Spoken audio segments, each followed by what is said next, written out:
أعوذ بالله من الشيطان الرجيم. بسم الله الرحمن الرحيم. السلام عليكم ورحمة الله تعالى وبركاته. Bonjour à tous. Aujourd'hui, cette vidéo est consacrée au message pour les victimes de terrorisme islamique. Oui, je pense à eux, et d'ailleurs aucun musulman, vous verrez sur les réseaux sociaux, ne pense aux victimes de terrorisme. Réellement.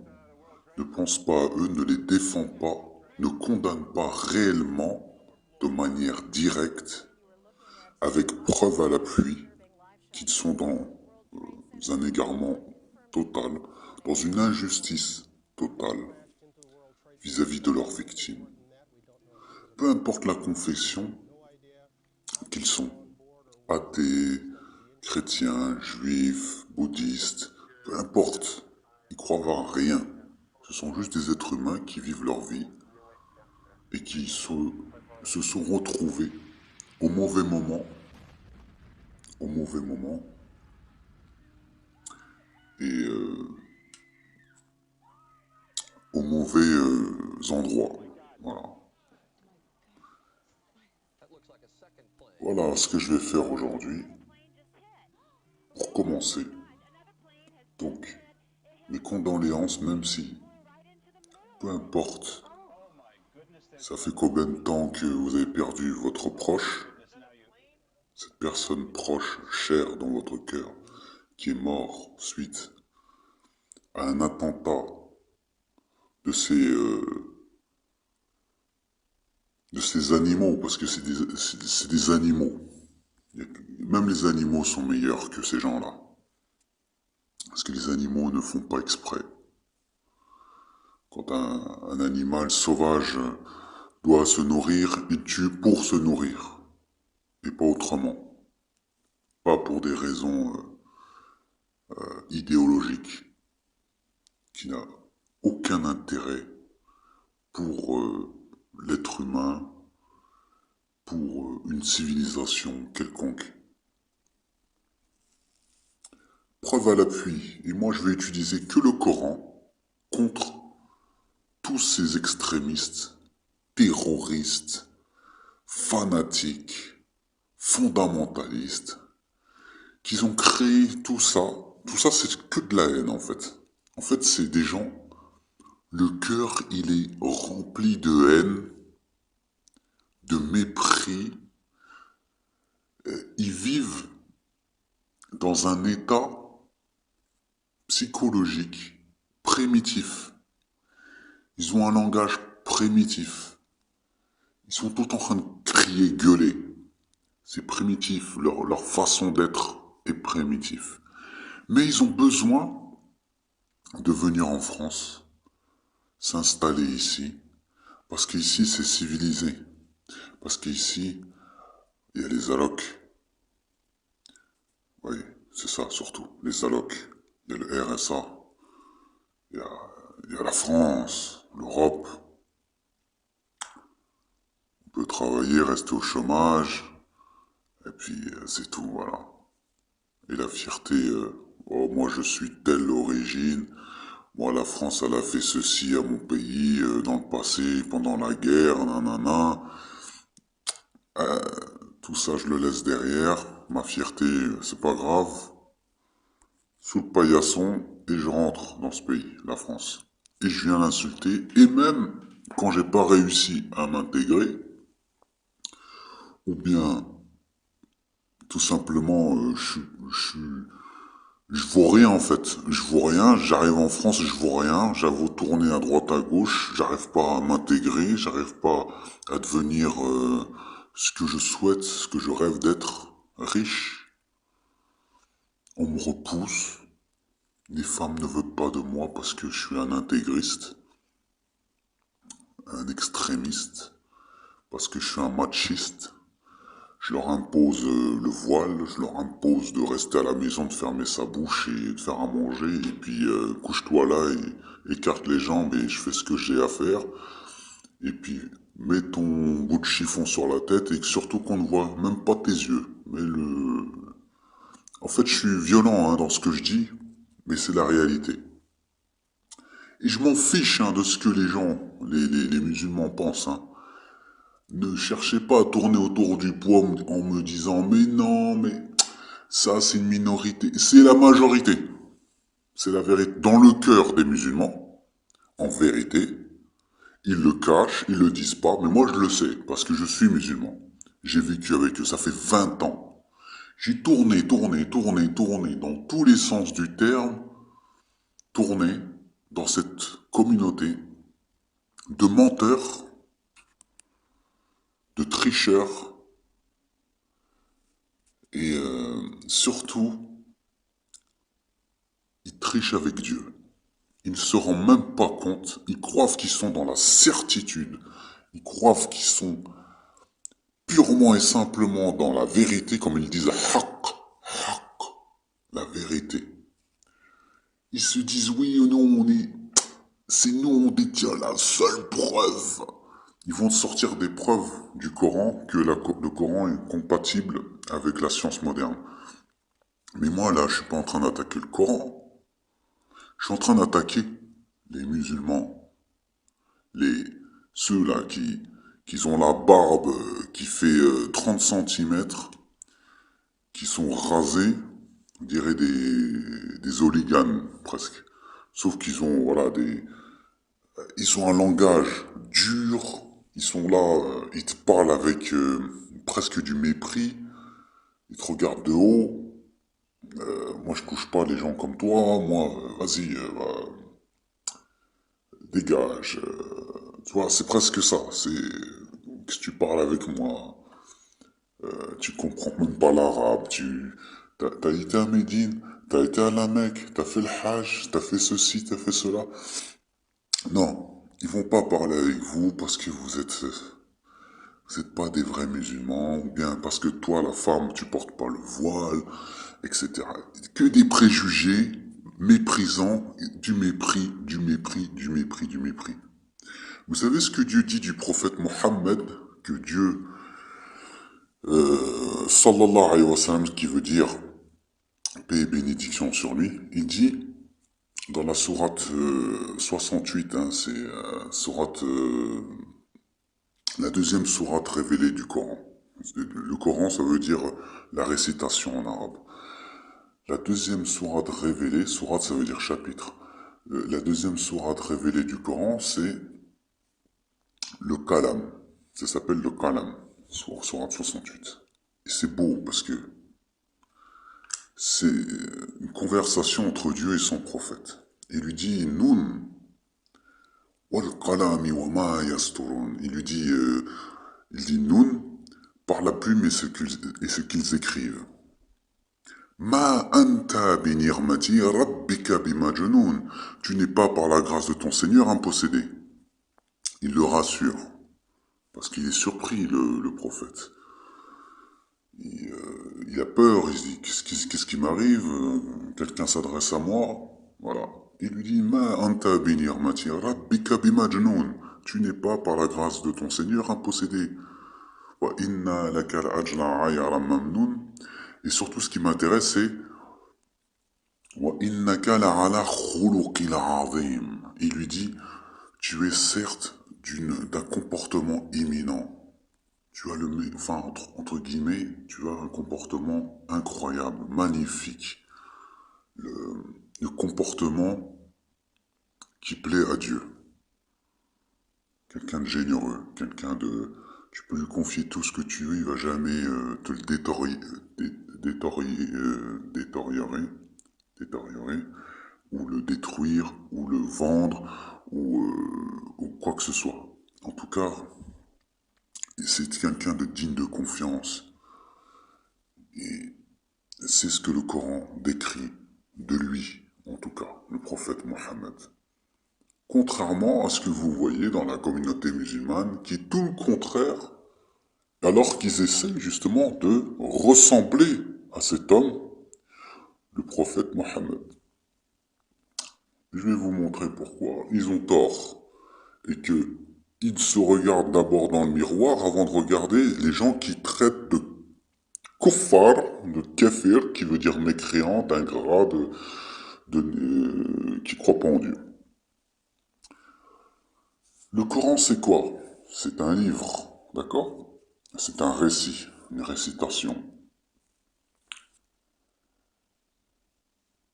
Si le Coran était révélé en chinois, par exemple, on dirait comment en chinois?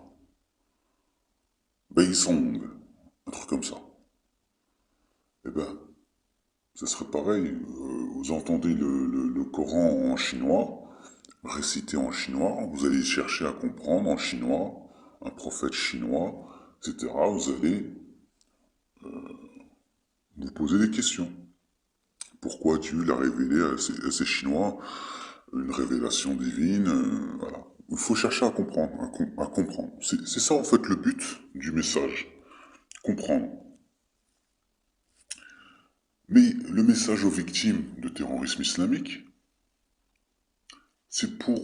Moi j'essaie de défendre Dieu, avant tout, qui n'a rien à voir avec avec tous ces chiens qui sont des criminels, qui, au nom de lui, hein, au nom de l'Éternel, comme dans la Bible, il le dit, l'Éternel ou Dieu le Père Tout-Puissant, comme on dit chez les chrétiens. Parce que le Coran nous informe que Jésus n'est pas Dieu, qu'il est un prophète, c'est un prophète, que sa conception miraculeuse, il faut y croire. Mais que Dieu, l'Éternel, est unique, c'est un Dieu unique. Il n'a pas de forme de ce qui existe sur la Terre, de créatures que vous voyez dans l'univers, dans la Terre, ou dans le ciel, comme les oiseaux, ou sous la terre, ou dans la mer. Il n'a aucune forme de tout ça. Dieu, c'est comme une lumière, sauf qu'il ne faut pas l'imaginer, on ne peut pas imaginer Dieu. Ni sa forme, ni comment il est. Un peu comme ceux qui ont vécu des expériences de mort imminente, ils disent oui, on a vu une lumière dans un tunnel. Peut-être que c'est ça la lumière de Dieu. Voilà. Allah, comme on dit nous en arabe, Allahu a'lam, c'est-à-dire Dieu est plus savant, mais nous ne devons pas traîner sur ce genre de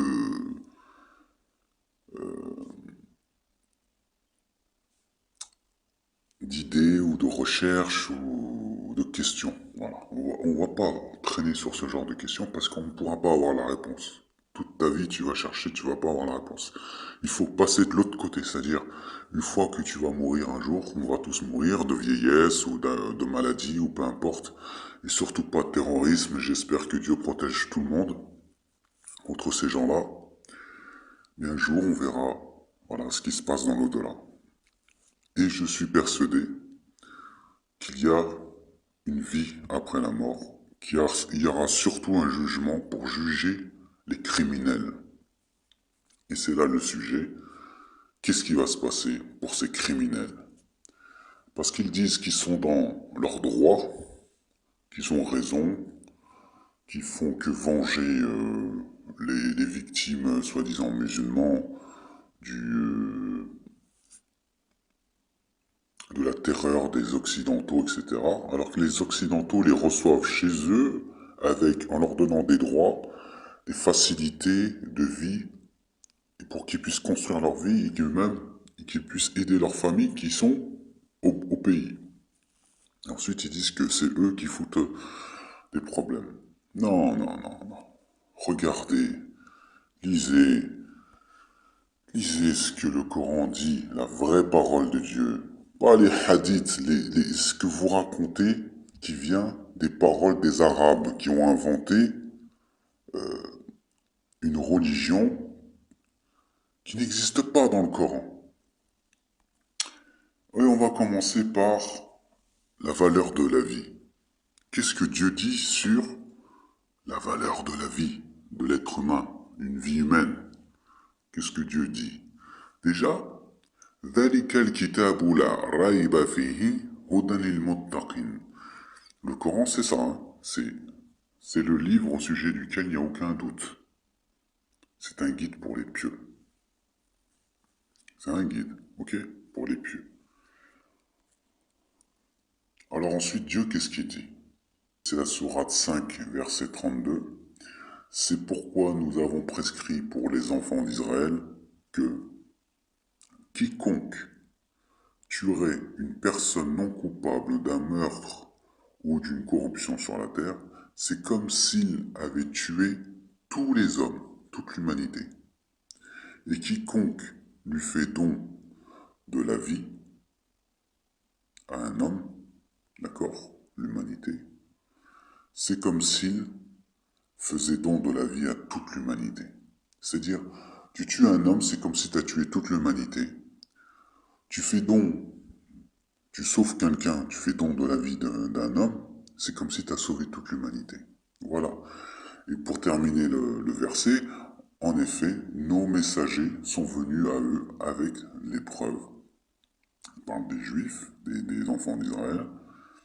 Et puis voilà qu'en dépit de cela, beaucoup d'entre eux se mettent à commettre des excès sur la terre. Bref, voilà.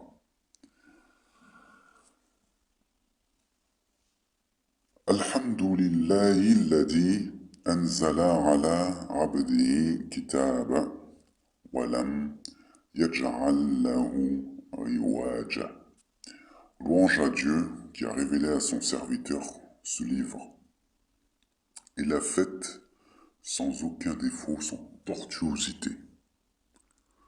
Si Dieu vous dit qu'il a fait descendre, ou il a révélé tout simplement ce livre, le Coran, et qu'il l'a introduit, et qu'il n'a pas fait de ce Coran une quelconque tortuosité, pourquoi vous commettez-vous des tortuosités? Pourquoi dites-vous que la lapidation est quelque chose de prescrit par Dieu? Alors que Dieu, là, il vous dit, je n'ai fait descendre dans cette révélation aucune tortuosité. La lapidation, c'est pas quelque chose de terrible. Une tortuosité. Le terrorisme n'est pas une tortuosité. D'accord? Alors de toute façon, kullu nafsi mina kasabat rainatu. Toute âme est l'otage de ce qu'elle a acquis. Sourate 74, verset 38. Inna Allah la yaghfiru an yushraka bi wa yaghfiru ma duna dhalika liman yasha'u wa man yushrik billahi faqad aftara ithma 'azima. Sourate 4, verset 48. Dieu ne pardonne pas qu'on lui associe quoi que ce soit. Mais à part cela, il pardonne qui il veut. Quiconque donne des associés à Dieu a forgé un immense péché. Donc, mis à part d'associer Dieu, c'est-à-dire quand je vous dis aux chrétiens, voilà, ne dites pas que Jésus est fils de Dieu parce que vous associez à Dieu une autre divinité en dehors de Dieu. Voilà. Mais à part ça, il vous pardonne tout ce que vous voulez. Même les homosexuels, puisqu'on va y aller, hein. Soi-disant, les homosexuels, c'est pas possible, c'est inacceptable, Dieu va jamais les pardonner. Il le dit, à part l'association, il pardonne qui il veut. Même les caricatures sur le prophète, comme Charlie Hebdo, ils ont fait, Allah, il les pardonne s'il veut. Il dit, mis à part l'association, c'est-à-dire quand vous associez Dieu à une autre divinité, Dieu il est unique dans sa divinité, il n'y a pas 3 dieux ou 4 dieux, 5 dieux qui règnent. Dieu il est unique. D'ailleurs, dans la Torah, Dieu c'est ce qu'il dit aux enfants d'Israël, ou enfants d'Israël, le Seigneur ton Dieu est l'unique Seigneur. Voilà, c'est exactement la même chose. Et le Coran n'est qu'un rappel. de la Torah et de l'Évangile. Ce n'est pas une nouvelle religion, un nouveau livre qui vient sceller les autres livres. Non, c'est un rappel.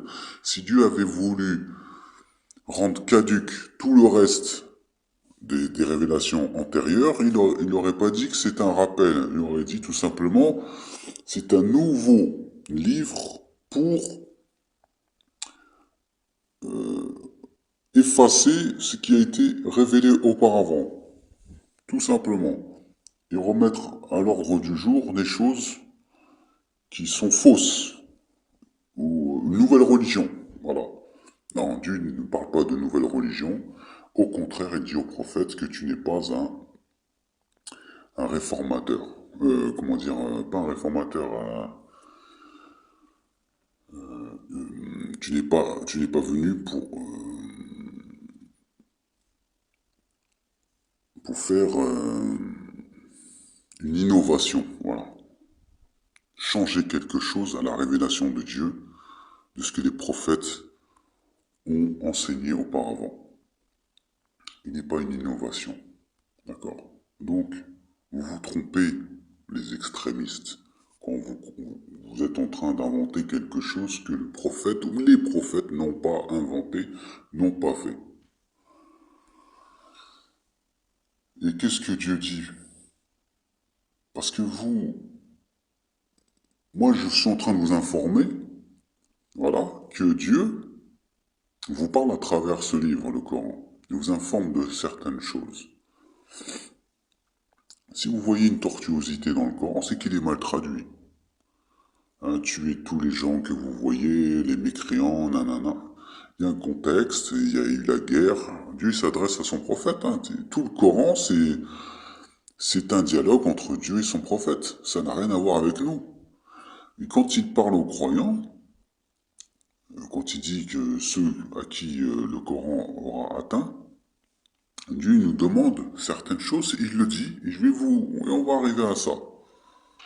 On parle d'histoire. Dieu parle d'histoire dans le Coran. Il parle de la Bible. Il parle des histoires de la Bible.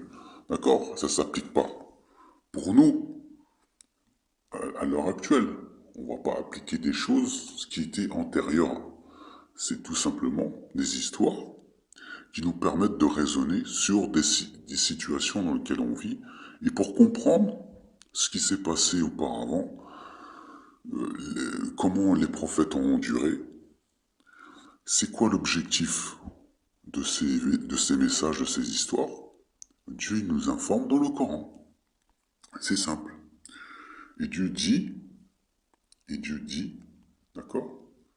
Attabi'u ma unzila ilaykum min rabbikum wa la tattabi'u min dunihi awliya'a qalilan ma tadakkarun. Ok? Sourate 7, verset 3. Suivez ce qui vous a été descendu venant de votre Seigneur. De votre Seigneur. Et ne suivez pas d'autres alliés que lui. Mais vous vous souvenez peu. D'accord? C'est quoi les alliés? Vous allez dire la Bible.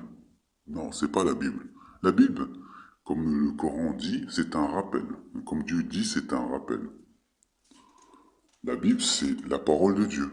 C'est la Torah et l'Évangile et le Coran. Tout ça, c'est un seul. C'est une seule parole. C'est la parole de Dieu. C'est un rappel.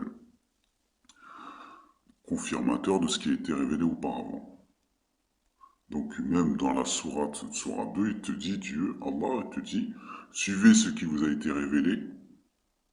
Ceux qui suivent ce qui t'a été révélé et ce qui a été révélé avant toi sont sur le bon chemin de leur Seigneur. Et ce sont eux qui réussissent dans cette vie et dans la vie future. D'accord? Sourate 2, verset 2. Hein, c'est au tout début de la Sourate 2, verset 2. Vous lisez carrément tous les 5 premiers versets, vous allez comprendre que ce n'est pas justement de ça que Dieu parle quand il dit ne suivez pas d'autres alliés que lui. D'accord? Voilà. C'est la preuve, hein. Sourate 2, verset 2, c'est la preuve que quand Dieu l'a dit ne suivez pas d'autres alliés que lui, ça ne concerne pas La Torah et l'Évangile, ça n'a rien à voir. Ça, c'est ce que vous avez créé. Et je vous le dis, hein, ce que vous avez créé depuis 1200 ans. C'est-à-dire les hadiths. Les hadiths, Sahih Bukhari. Sahih, ça veut dire authentique. Bukhari, c'est l'imam Bukhari qui, au 9e siècle, c'est-à-dire 200 ans après la mort du prophète, la disparition du prophète Mohammed, il a recueilli des témoignages des gens, des Arabes la plupart, qui racontaient des histoires attribuant tout ce qu'ils ont entendu ou fait des gestes venant du prophète. Et ils attribuent toutes ces histoires au prophète. Donc ça ne vient pas de Dieu, ça vient des gens, c'est les gens qui racontent. Mais pour les extrémistes, c'est authentique, c'est sûr, ça vient de la bouche du prophète, et tout ce qui vient de la bouche du prophète, ça vient de la bouche de Dieu, ça vient de Dieu. C'est pour ça ils deviennent fanatiques. Voilà, si le prophète a dit qu'il faut détruire les mécréants, même si c'est faux, hein, ils vont le faire. C'est comme pour Daesh. Il y a un hadith, ça veut dire propos, hein. Il y a un hadith qui dit que il y aura une époque où le pays de Cham, c'est-à-dire la Syrie et l'Irak ensemble, là, il appelle le pays de Cham, il y aura une guerre et ceux qui combattront dans ce pays-là, pour la cause de Dieu, et qui mourront, ils seront des martyrs. Donc tous ceux qui ont suivi ce hadith et qui ont remarqué, ils ont fait le rapprochement de ce hadith avec cette époque-là, ils se sont dit, bah ce hadith parle de cette époque-là, de Daesh. Voilà, ils sont partis mourir au nom de Dieu pour Daesh parce qu'ils sont convaincus que ce hadith est la vérité. Que de toute manière, en combattant, ils meurent, ils iront au paradis, malgré qu'ils ont tué des musulmans. Eh ben, on va arriver à ça, les musulmans. Quand tu tues un musulman, un croyant, etc., on va arriver. Quelle est la sentence? Qu'est-ce que Dieu dit dans le Coran? Parce que moi, je ne veux pas écouter ce que les savants musulmans, ou comme ils disent, les ulama, ou les chirs, les professeurs, les docteurs en religion, disent. Moi, c'est ce que Dieu dit. C'est ça qui m'intéresse. Parce que moi, je ne suis que la parole de Dieu. Et la parole de Dieu, vous savez ce qu'elle vous dit? Cool. Presque c'est ça qu'il te dit. Allah, il te dit dans le Coran. Cool. Sois cool. Fais le bien pour tes parents. Fais le bien pour ta famille. Fais le bien pour les personnes âgées. Fais le bien même dans ton travail. Sois cool même avec les homosexuels. Avec tout le monde. Sois cool. Cool. Tout ce que Dieu te demande, c'est de ne pas l'associer. C'est tout. Le reste, il pardonne. Et d'ailleurs, il te le dit dans le Coran, je pardonne qui je veux. C'est-à-dire, même si t'as dit que, si t'as pas fait ceci, t'as pas fait cela, tu iras en enfer, mais au final, de toute manière, il fait ce qu'il veut. Si demain il a envie de te pardonner, il te pardonne. Allah, c'est lui qui décide. Et comment tu peux remettre en cause sa décision? Il a dit qu'il fait ce qu'il veut, mais il fait ce qu'il veut. T'as pas à dire que lui, il n'était pas musulman, il ira en enfer. Allah, il fait ce qu'il veut. Dieu, l'éternel, il fait ce qu'il veut.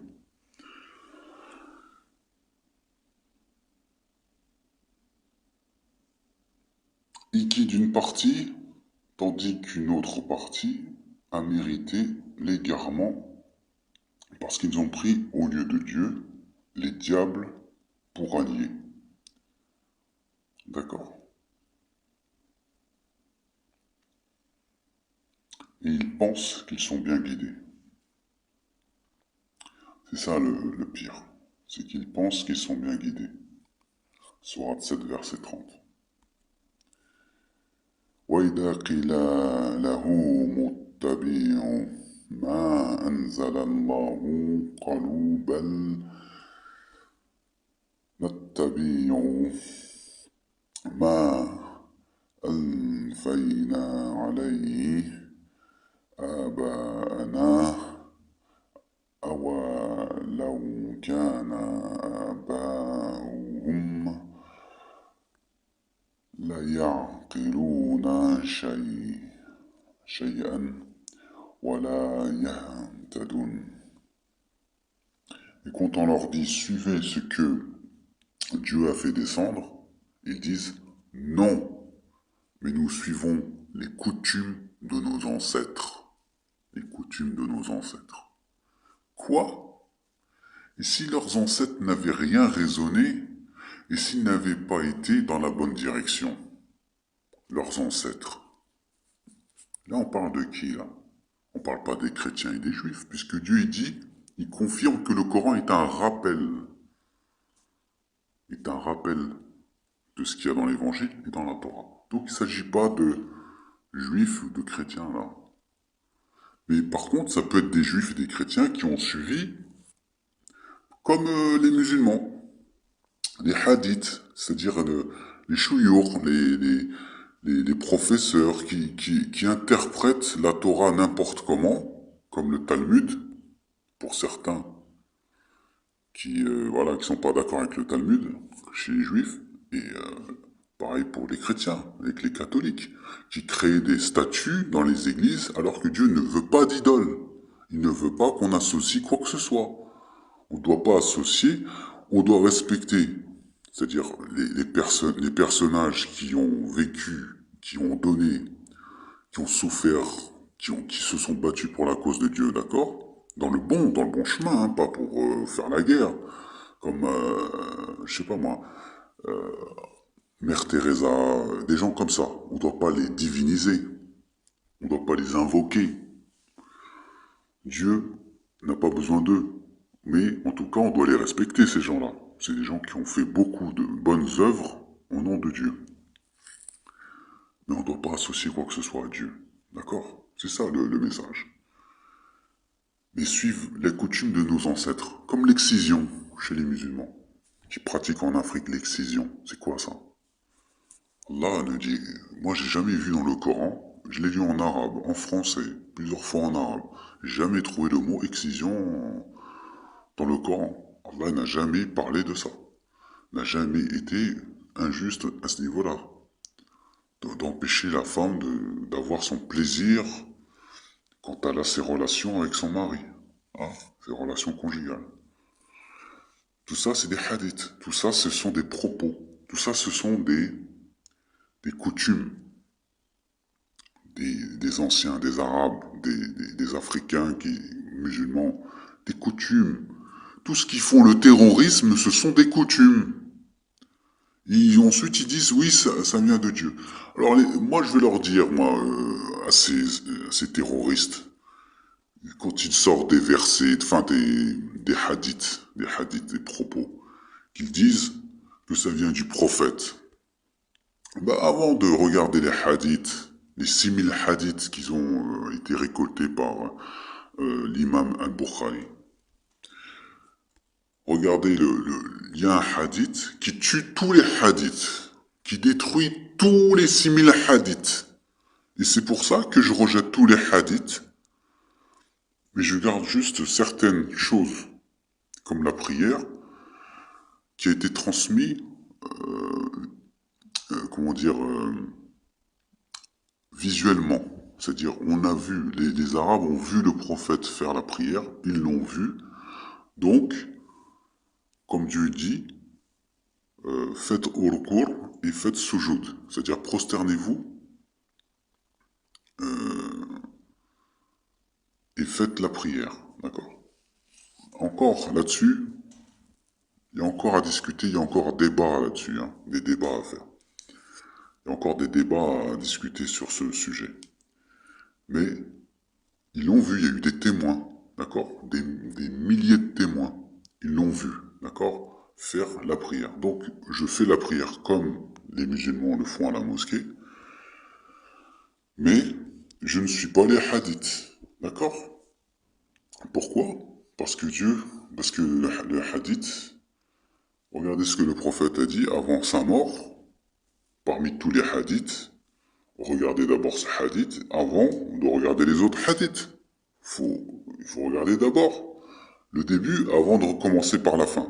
Vous voulez regarder le début, vous voulez commencer par la fin au lieu de regarder le début. Regardez ce que le prophète dit. Il dit, n'écrivez rien de moi. Le prophète Mohammed de l'islam, hein, il dit, n'écrivez rien de moi. Et quiconque a écrit de moi autre chose que le Coran, parce que lui, son message, c'était de transmettre le Coran, c'est tout.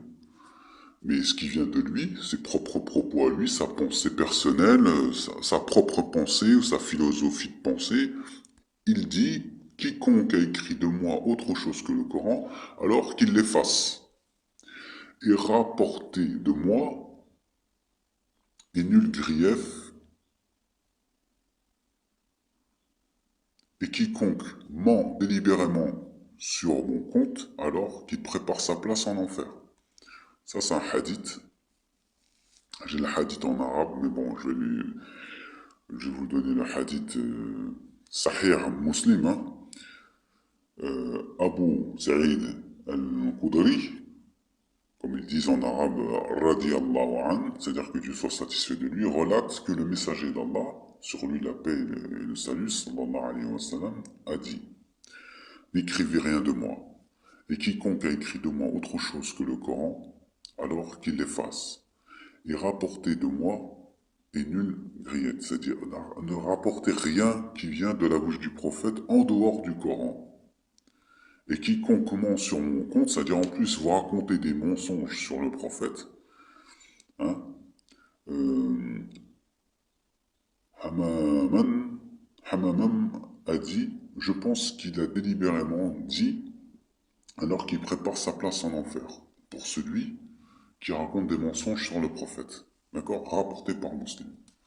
Même ce hadith, je pense que je ne peux pas le prendre argent comptant, ce hadith. Puisque je peux peut-être le prendre pour argent comptant. Pourquoi? Parce que c'est confirmé par le Coran. Et donc, quand vous racontez des histoires de crimes, d'assassinats, de terrorisme, bombes, voitures piégées, attentats à la bombe, à la voiture piégée dans le métro, des trucs comme ça. Regardez ce que Dieu dit. Il dit, je vais vous le dire en arabe pour que les arabes, les extrémistes, ils comprennent aussi. Hein. وَإِذَا فَعَلُوا فَحِشَّةً قَالُوا وَجَدْنَا عَلَيْهَا آبَاءَنَا وَاللَّهُ أَمَرَنَا بِهَا قُلْ إِنَّ اللَّهَ لَا يَأْمُرُ بالفحشاء وتقولون على الله ما لا تعلمون. Sourate 7, verset 28. Et quand ceux-ci commettent une turpitude, ils disent, c'est une coutume léguée par nos ancêtres et prescrite par Dieu. Dis, non, Dieu ne commande point la turpitude. Direz-vous contre Dieu ce que vous ne savez pas. Voilà ce que Dieu dit dans la sourate 28, sourate 7, verset 28. Voilà ce que Dieu dit. Il dit non, non. Vous dites que c'est une coutume léguée par nos ancêtres. Alors que Dieu dit non, Dieu ne commande pas la turpitude. Donc si vous trouvez dans le Coran, traduit en français, hein, quelque chose, une turpitude, dites-vous que c'est faux, c'est mal traduit. Tout simplement, c'est mal traduit. Cherchez pas à comprendre. C'est mal traduit. Dieu ne commande point la turpitude, il le dit. D'accord? C'est très mal traduit. C'est tout. Inna ladina amanu walladina hadu والنصارى والسابين من آمن بالله واليوم الآخر وعمل صالحا فلهم أجرهم عند ربهم ولا خوف عليهم ولا هم يحزنون. Sourate 2, verset 62. Sûrement, ceux qui croient, Allah dit ceux qui croient, Inna alladina amanu, d'accord? Ceux qui croient. Walladina hudu, hadu, d'accord? Il parle de qui? Des juifs. Sûrement, ceux qui croient, ceux qui sont juifs, judaïsés, les chrétiens, Nasara, Wassabina, Man amana billahi, c'est-à-dire les convertis, les chrétiens, les convertis qui, le sabéens, quiconque croit en Dieu, croit au jour dernier, et même une vie droite, ils mènent, c'est-à-dire mener une vie droite, juste, recevront leur récompense de leur Seigneur. Ils n'ont rien à craindre, et ils ne seront pas affligés. Voilà. Est-ce que Dieu parle des chrétiens et des juifs comme étant des gens voués à l'enfer pour brûler éternellement? Là, regardez ce que Dieu vient de dire. 2, Sourate 2, verset 62. Donc, vous voyez, il n'y a pas de turpitude, il n'y a pas d'injustice. Dieu, il a dit que le Coran, c'est un rappel pour confirmer ce qui a été révélé avant. Là, c'est exactement, ça va dans le bon sens de ce que le Coran dit des juifs et des chrétiens. Après, qui dénoncent que les juifs et les chrétiens ont eu un mauvais comportement dans le passé, c'est normal, parce que le Coran est arrivé après les révélations de la Torah et de l'Évangile, c'est normal. Et là, il leur dit, voilà, tant qu'ils ont un bon comportement, une vie, vous menez une vie droite, juste, voilà. Qu'est-ce que vous voulez de plus? Qu'est-ce que vous voulez avoir peur de Dieu? Dieu vous rassure. Voilà. Il n'appartient pas à un croyant de tuer un autre croyant.